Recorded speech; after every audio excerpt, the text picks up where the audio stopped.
Welcome to the online module for the Emotional Literacy Construct. In this module, we will review the research background and the rationale for including this construct in the K-3 formative assessment.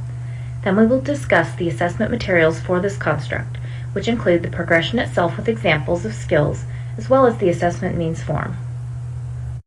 The emotional literacy construct is one of three constructs in the social-emotional domain.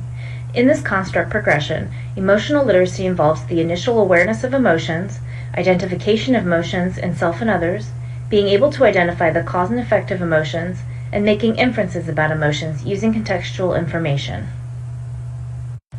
Let's reflect on why emotional literacy is important for young children.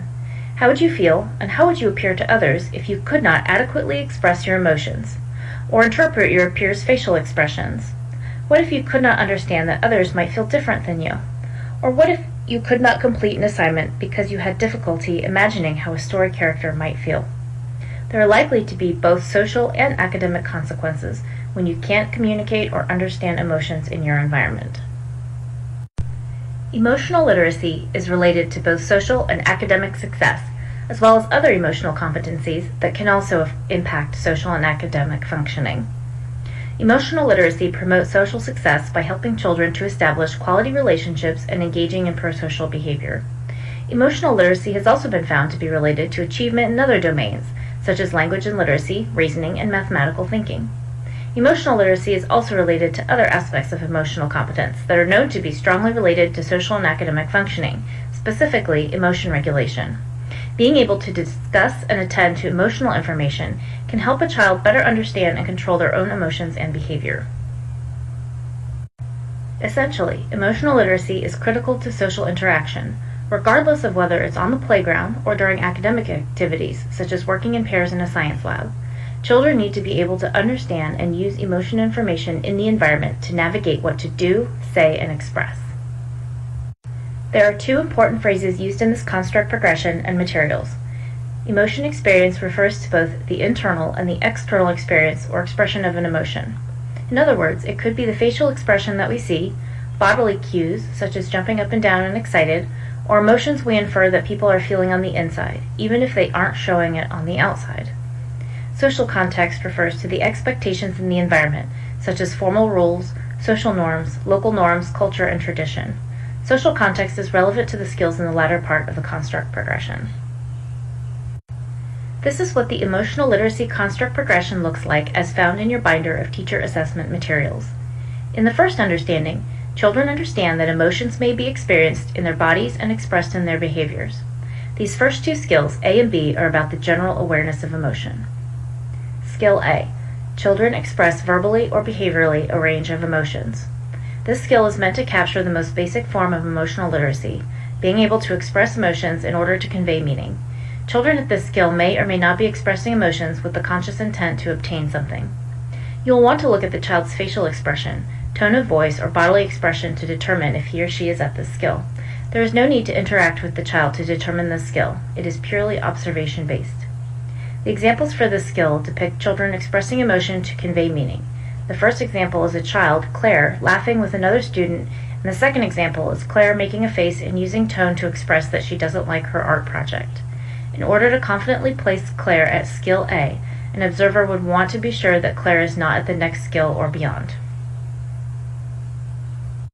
Skill B shows awareness that his or her own actions, words, and reactions to an experience or stimulus has an impact on others. This skill differs from the previous skill in that the child is outwardly aware of his or her emotions but still cannot identify experienced emotions accurately. You'll be looking for any indication that the child is aware. Perhaps they describe a physical feeling that might accompany an emotion, such as a fast beating heart or stomach ache when sad. If the child expresses an emotion without identifying the emotion, the teacher may ask, "Can you tell me more about what you were just doing?" to look for the child's awareness of their behavior.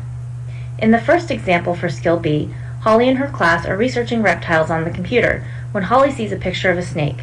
She runs to the back of the room and hides under the teacher's desk. The teacher overhears Holly tell her classmates that she saw a snake and her heart was beating fast. In this example, she is describing her physical reaction to seeing the snake, but doesn't label the emotion. An observer would want to confirm on another occasion that she is not able to accurately identify emotions, which are inherent of the next two skills. The next two skills, C and D, correspond to the second understanding. Children understand that emotions may be recognized in themselves and others. These skills deal with identifying emotions, sometimes referred to as emotion labeling. Skill C identifies emotions in self. In this skill, the teacher may support a child in labeling or indicating an emotion in the moment, recalling an emotion, or in creating something that indicates what emotion is represented, such as a drawing. However, the child does not need support to identify emotions in oneself, but might still need support to identify emotions in others. Therefore, you will want to watch for them to readily identify their own emotions, but not others' emotions. When the teacher asks Quincy how he was feeling about an upcoming chorus concert, Quincy goes to the feeling cards and selects a scared face to represent that he feels scared. Skill D identifies emotions in others. In this skill, the child can now label others' emotions in addition to his or her own without support. We would expect that the child can now readily identify emotions in self and others. In the example, the teacher is reading a book about a pumpkin who rolled out of the pumpkin patch and into the vegetable garden, where he is the only one of his kind. The teacher asks Zane to tell her how the pumpkin is feeling. Zane says that he thinks the pumpkin is sad. The teacher says, "Why does the pumpkin feel sad?" Zane says, "Because he looks sad." The teacher responds, "What happened in the story that made him sad?" Zane says, "He rolled away."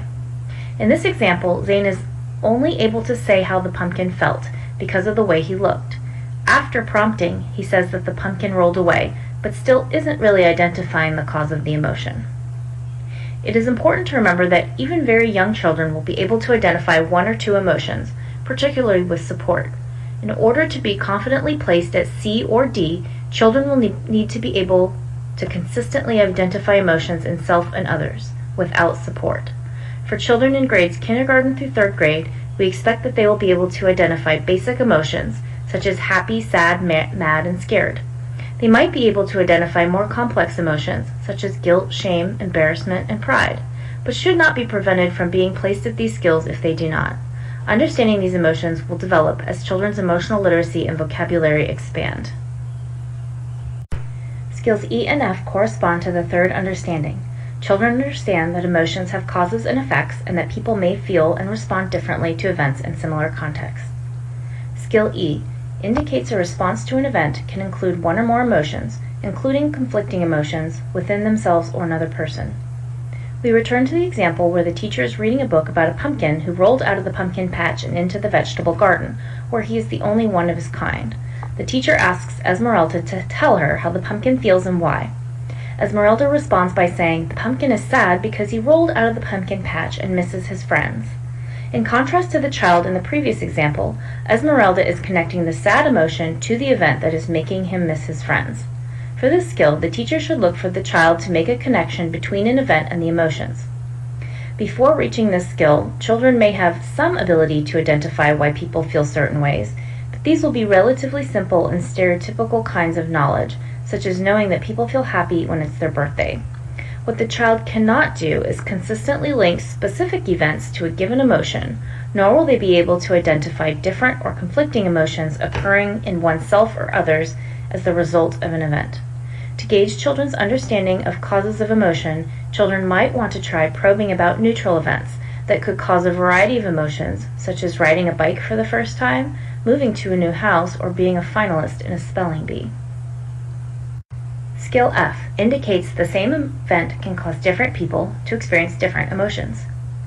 In the example, the teacher is reading a book about a pumpkin who rolled out of the pumpkin patch and into the vegetable garden, where he is the only one of his kind. The teacher asks Olivia to relate her experiences to what is happening to the pumpkin in the story.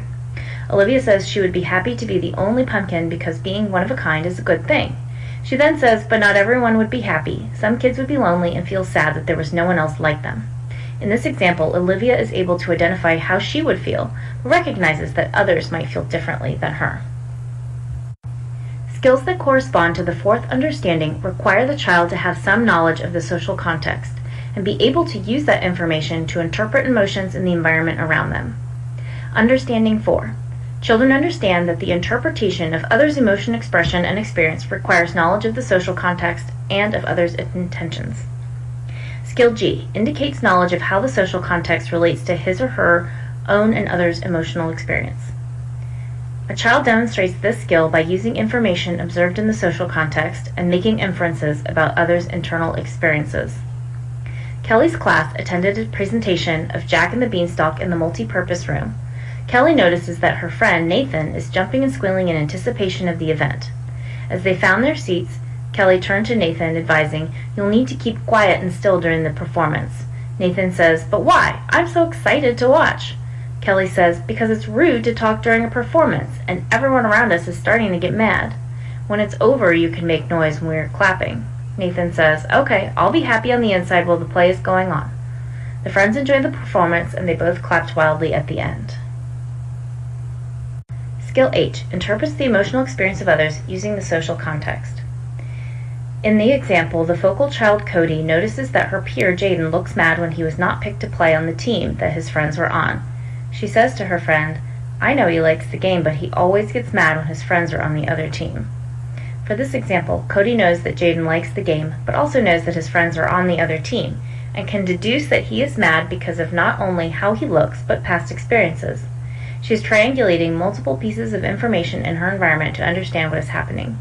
A child at an earlier skill might state that Jaden is happy because he likes the game, or mad because he looks mad, but is not necessarily weighing multiple sources of information. Skill I predicts the emotional experience of others using the social context. In this final skill, now the child can use multiple sources of information within the social context to infer future emotions. The teacher may want to probe the child to think about how a person will feel in the future. The important thing to look for in this skill is the justification of how someone will feel. Maddie tells the teacher, "Ellen is going to the computer station and Danielle is already there. Danielle might get angry." The teacher asks, "Why do you think Danielle will get mad?" Maddie replies, "Because she doesn't like to let other people take turns with the computer. She got mad at me last week when I tried to get on the computer." The distinction between these final two skills is the prediction component. Let's take a look at a video and see if you can identify any of the skills we've reviewed so far. How are we going to solve this? Trinity, how's it making you feel when he's bossing you around in the station? Sad. So Andrew, you need to freeze because we need to solve this problem. Did you hear her words? What did she say? She is feeling sad because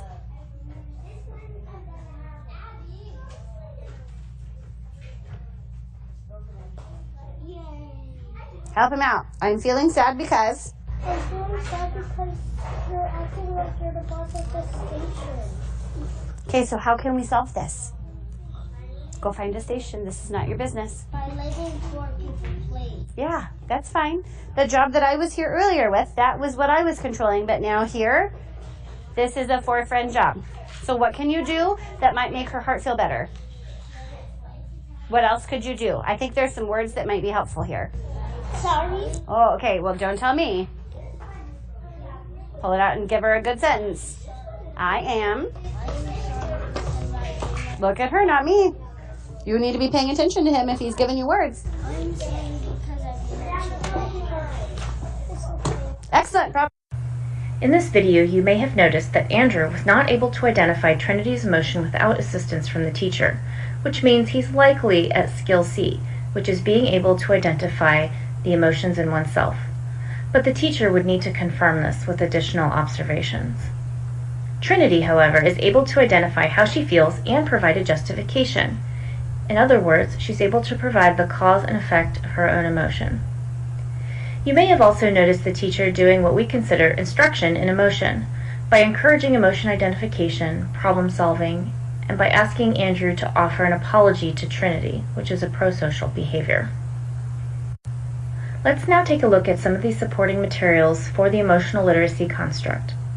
The assessment means form for emotional literacy, seen here, includes information a teacher can use when he or she is ready to begin assessing this construct. The top of the form includes a reminder that teachers should try to assess children in the most naturalistic environment before moving on to the situations. Also included on this form are what teachers need to know to observe this construct and definitions of key terms used in this progression. There are also instructions on how and where to potentially observe students demonstrating these skills, as well as some potential materials you could use.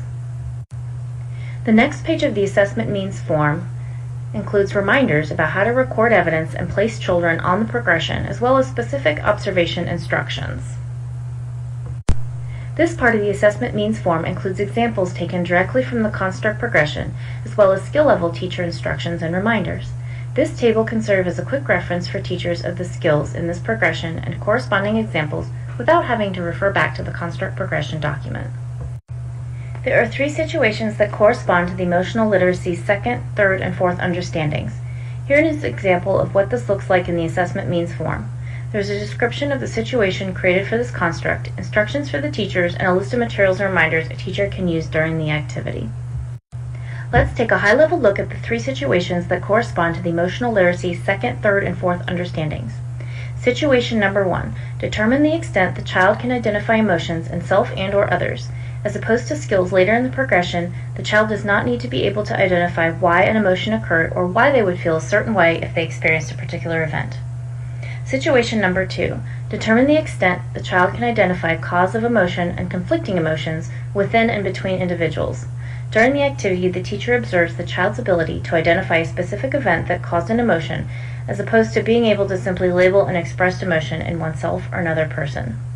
Situation number 3. Determine the extent to which the child can use social context to make inferences about emotions. The first situation is titled, How do you feel? While reading a book aloud to a small group of children, the teacher pauses at different times to ask an individual child how he or she thinks the character is feeling. If the book contains specific emotion words, the teacher may ask a child to demonstrate the typical behaviors that are associated with that emotion. At an appropriate time in the book, the teacher may also ask a child, How would you feel if this happened to you? The teacher may ask the child to draw a picture that represents how the character is feeling.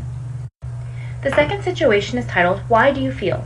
While reading a book aloud to a small group of children, the teacher pauses at different times to ask an individual child how he or she thinks the character is feeling, such as scenes in the book where a response to an event can include one or more emotions, including conflicting emotions, within a character, or where the event can cause different people to experience different emotions. This situation is similar to the first situation, except in this situation, you are now probing about cause and effect of emotion.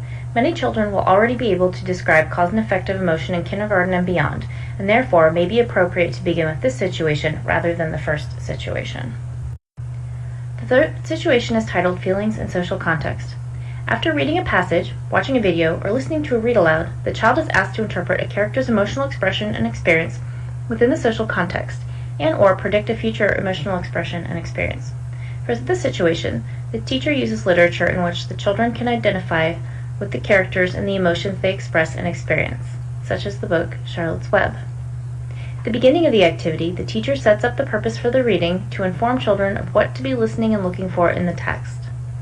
For example, she might say, Remember yesterday, Wilbur heard some news. You are going to listen today for how Wilbur, Fern, and the barn animals are feeling about the news he received. While reading aloud to the children, the teacher can pause at different times to ask children how he or she thinks a character is feeling. The teacher identifies a passage in the book where a child will have an opportunity to make a prediction about a character's emotional expression or experience. For example, when Charlotte creates a message in a web for Wilbur, at the appropriate time the teacher might ask, How do you think Wilbur will feel when he sees the message in the web?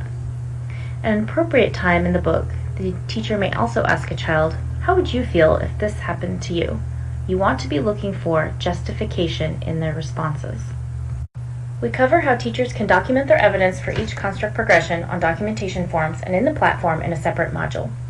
We do want to point out that we have developed watch-fors for each construct, which are brief reminders and keywords that help differentiate the skill levels on the progression.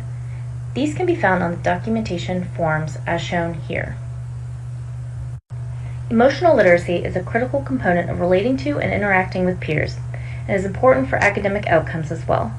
This progression, which is in the social-emotional domain, consists of 9 skills ranging from using emotion to convey meaning, to being able to interpret and predict emotions based on multiple and/or conflicting sources of information. This construct has 3 situations and no tasks. Thank you for your time today. We hope you learned everything you need to know about the emotional literacy construct and are ready to begin assessing.